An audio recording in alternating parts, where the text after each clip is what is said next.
Hello friends, नमस्कार. अंजलीज किचनमध्ये तुमचे स्वागत आहे. आज मी तुमच्यासोबत खांडवी ही डिश शेअर करत आहे.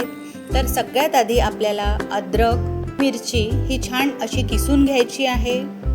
त्यानंतर बेसन, दही, अद्रक आणि मिरची पेस्ट, तेल आणि मीठ घालून अगदी छान मिक्स करून घ्यायचं आहे.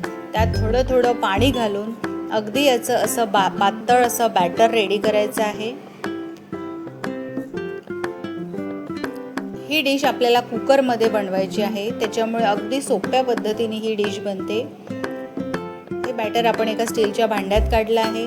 त्यानंतर कुकरमध्ये थोडंसं पाणी घालायचं आहे. त्यात हे भांडं ठेवून अगदी कुकरमध्ये आणि थोडी साखर घालायची आहे. साखर घातली की याची अगदी आंबट आणि गोड चव अगदी भन्नाट लागते.